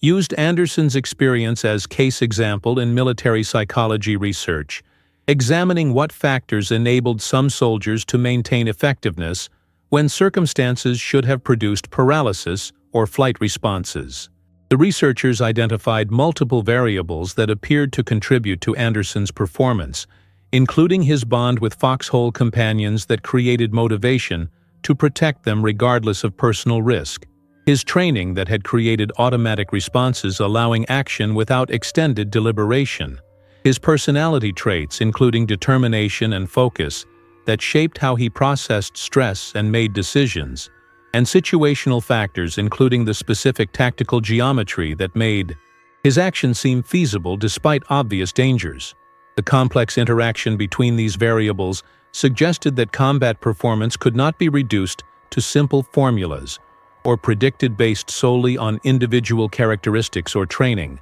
but rather emerged from dynamic interplay between person, preparation, situation, and chance factors that were difficult to isolate or control. The ethical questions raised by Anderson's experience touched on fundamental issues about the nature of justified violence and the moral status of actions taken during warfare when normal ethical frameworks seemed inadequate to guide decision-making. Anderson had killed or attempted to kill German soldiers during his engagement with their armor and during subsequent defensive actions at Bastogne. His violence directed toward enemies who were themselves attempting to kill him and his companions in service of regime whose evil was clear and whose defeat was necessary for basic human decency. The moral clarity of World War II as struggle against fascism provided ethical justification that made Anderson's actions seem clearly right, despite their violent nature, distinguishing his experience from soldiers in more ambiguous conflicts,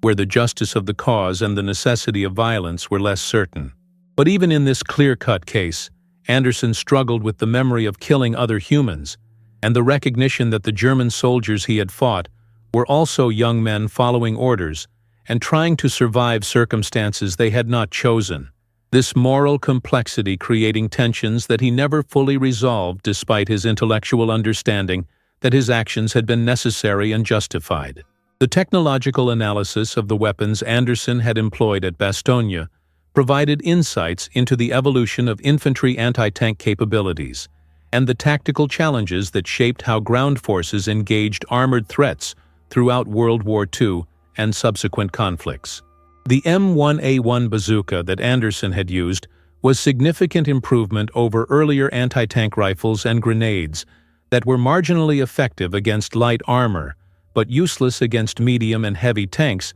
that dominated battlefields by 1944. The bazooka's shaped charge warhead could theoretically penetrate armor of most German tanks if it struck perpendicular to the armor surface at optimal range, but practical effectiveness was reduced by factors including deflection angles, range variations, and the difficulty of hitting moving targets under combat stress. Anderson's success in disabling or damaging multiple Panthers, despite these limitations, demonstrated both the weapon's potential when properly employed and the exceptional courage required to use it effectively against targets that could destroy the operator with single shot from their vastly superior armament. The cultural memory of the Battle of the Bulge in American consciousness evolved over decades following the war, as the battle's significance was reassessed, and its human stories were gradually separated from wartime propaganda and heroic mythology. The Siege of Bastogne became central narrative within the larger Bulge story,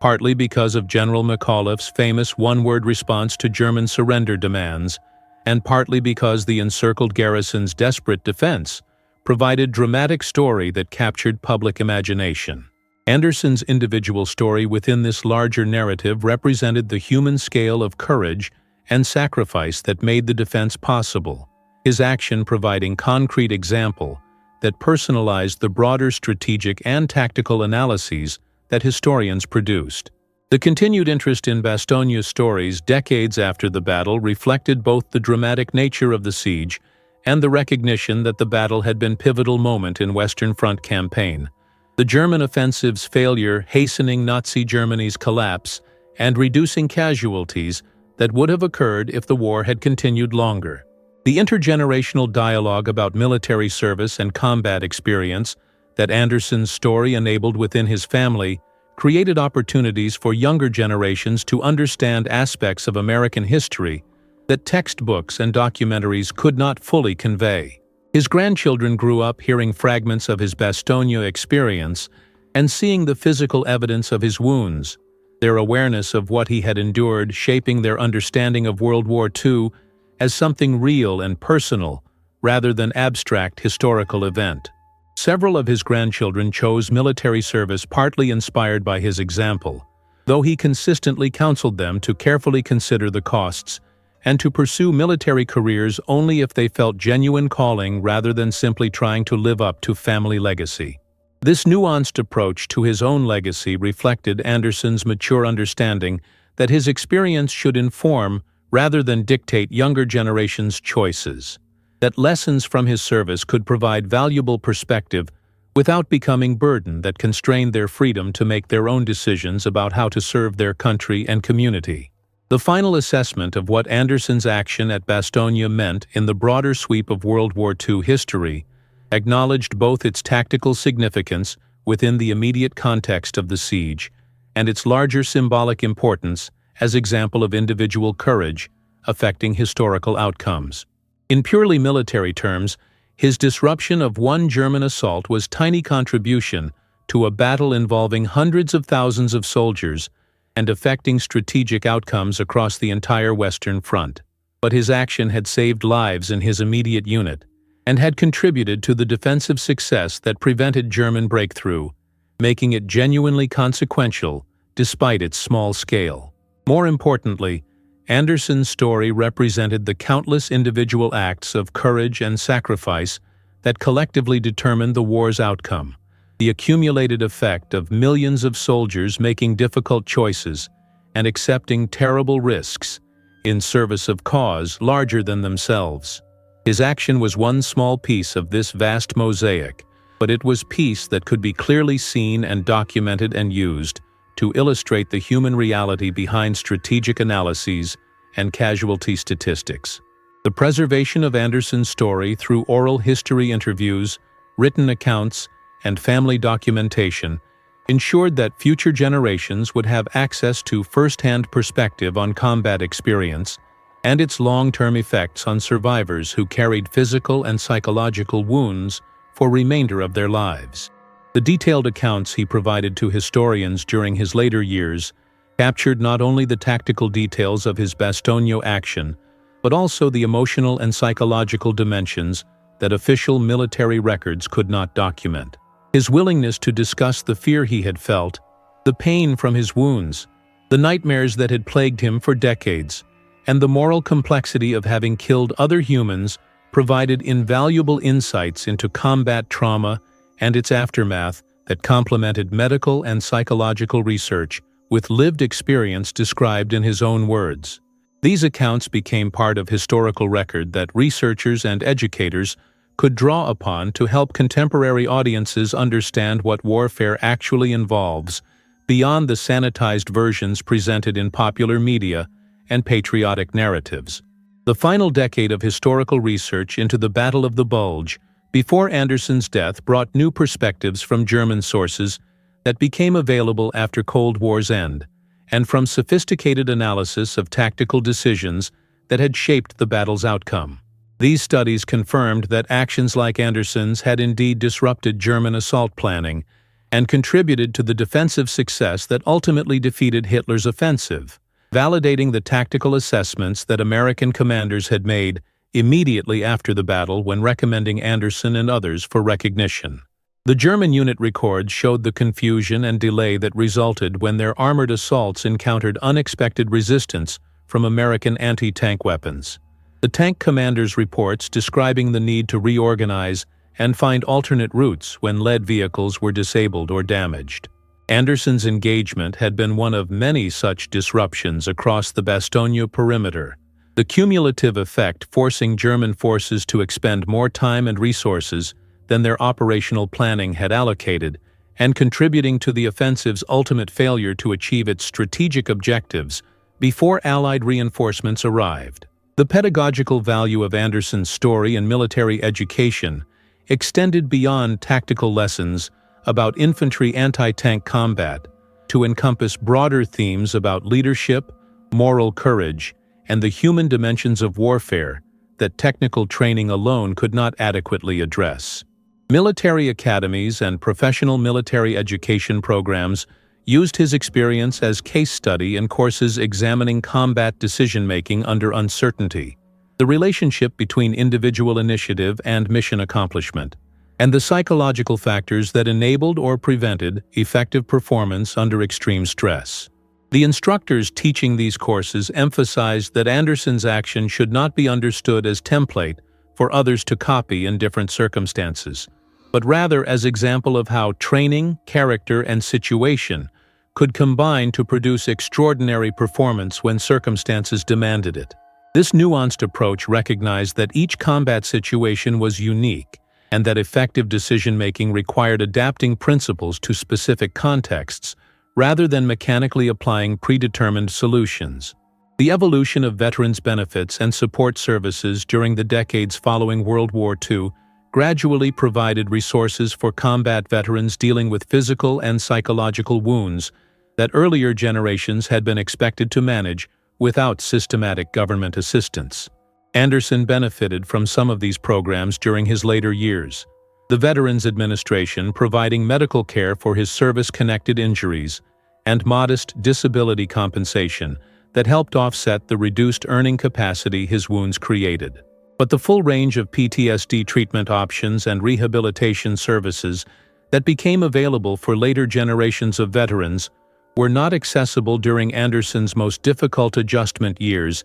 immediately after the war, leaving him to manage his psychological recovery largely through personal resilience and informal support networks rather than professional treatment. This gap in services reflected the limited understanding of combat trauma that characterized the immediate post-war period, and the cultural expectation that soldiers would simply resume normal lives without extended transition assistance or acknowledgement of the psychological costs that combat service imposed. The commemoration infrastructure that developed around Battle of the Bulge sites in Belgium and Luxembourg created permanent memorial to the American soldiers who had fought there, including specific recognition of units and actions that had been critical to the defensive success. The Bastogne War Museum and associated memorial sites featured exhibits about the siege and the soldiers who had defended the town, with Anderson's story among those highlighted to provide visitors with personal perspective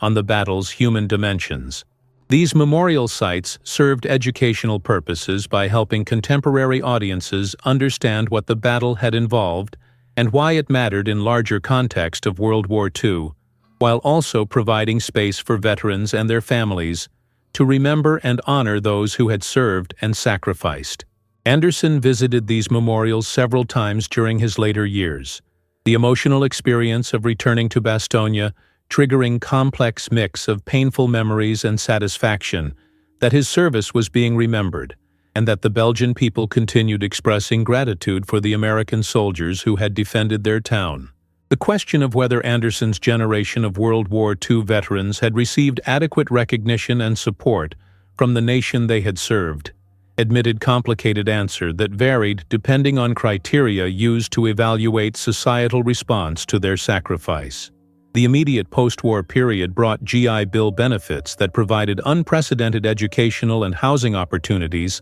that helped millions of veterans build middle-class lives and contributed to post-war economic prosperity. The cultural celebration of World War II veterans as greatest generation provided social status and respect that validated their service and sacrifice in ways that veterans of more controversial later conflicts would not experience. But these benefits and recognition came alongside inadequate treatment for combat trauma, insufficient medical care for service-connected injuries, and cultural expectations that veterans should not dwell on their wartime experiences or expect special accommodation for the challenges they faced in readjusting to civilian life. Anderson's experience reflected this mixed picture. He benefited from veterans programs and received personal respect for his service, but he also struggled with inadequate support for his psychological wounds and had to navigate civilian world that preferred not to confront the full reality of what combat service had cost the soldiers who fought.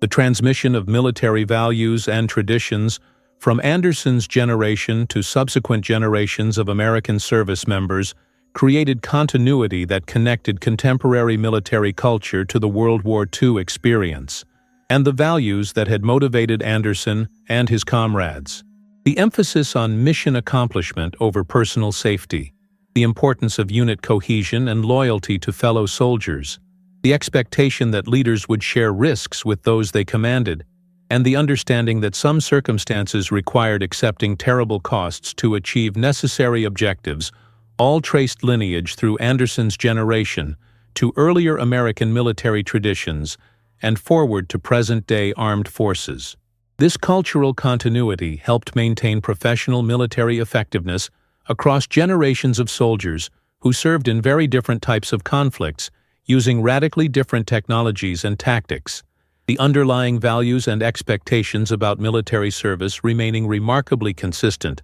despite superficial changes in how warfare was conducted. The historical significance of individual stories like Anderson's within larger narratives of World War II and 20th century history reflected the tension between great forces' approaches to history that emphasized economic factors, technological changes, and political structures, and the human-centered approaches that focused on individual experiences and decisions as drivers of historical change. Anderson's action at Bastogne could be analyzed from either perspective, as tiny tactical event within massive military campaign driven by industrial capacity and strategic decisions made by national leaders far from the battlefield, or as meaningful example of how individual courage and initiative shaped tactical outcomes that accumulated to determine strategic results. Both perspectives offered valid insights, and most sophisticated historical understanding required integrating them to capture both the structural forces shaping events and the human agency that operated within those constraints to produce specific outcomes. Anderson's story provided concrete example of this integration, showing how one soldier's decision made in seconds could affect tactical situation in ways that contributed measurably to larger strategic outcomes, while also revealing the human cost of those strategic achievements measured in permanent wounds and lifelong trauma. The legacy that Richard Anderson left through his service at Bastogne and his subsequent life extended across multiple dimensions, including the immediate military impact of his action, the example he provided to others facing impossible circumstances, the family he raised, and the values he transmitted to children and grandchildren. The historical documentation he contributed through interviews and written accounts, and the broader cultural memory of World War II that his story helped shape. Each of these dimensions of legacy had value independent of the others, and together they created rich tapestry of influence that would persist long after his death and the deaths of all who had known him personally. The military historians would continue analyzing his tactical decisions and their effects. The psychologists would continue studying his responses to combat stress as data points in understanding human performance under extreme conditions. His descendants would continue carrying forward the values and perspectives he had taught them, and the visitors to Bastogne memorials would continue learning about the siege through stories like his that made abstract history concrete and personal. The final measure of Anderson's life could not be reduced to any single metric or assessment. The complexity and richness of human existence defying the simplified narratives that official histories and memorial plaques required for public consumption. He had been terrified young soldier who somehow found courage to act when circumstances demanded it. Wounded veteran who struggled for decades with physical and psychological scars that never fully healed. Husband and father who built meaningful family life despite his limitations. Community member who contributed according to his capabilities. And eventually an old man reflecting on experiences that had defined his life while recognizing that newer generations faced their own challenges, requiring their own forms of courage and sacrifice. His story mattered not because it was unique, but because it was representative of millions of other soldiers' experiences during World War II and subsequent conflicts, his individual journey illuminating universal themes about courage, suffering, resilience, and the human capacity for both terrible violence and extraordinary heroism when circumstances demand more than seems possible to provide. The frozen forest outside Bastogne, where Richard Anderson had crawled through German infantry while bleeding from multiple wounds,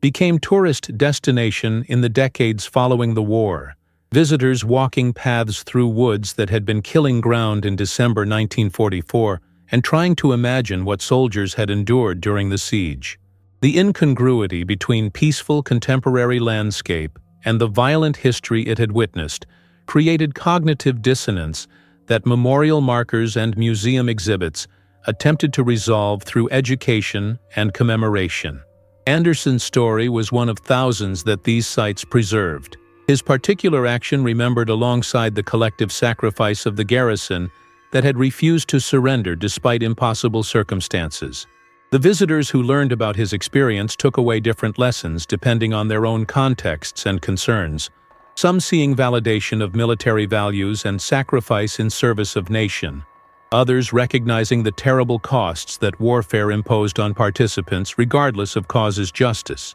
still others simply acknowledging the mystery of human courage and the unpredictable ways that ordinary people responded when tested by extreme circumstances. All of these interpretations had validity, and together they created the complex legacy that Anderson's action and life had produced. A legacy that would continue evolving as new generations discovered his story and found their own meanings in his experience of that December morning when he chose to fight rather than surrender and somehow survived to tell the tale.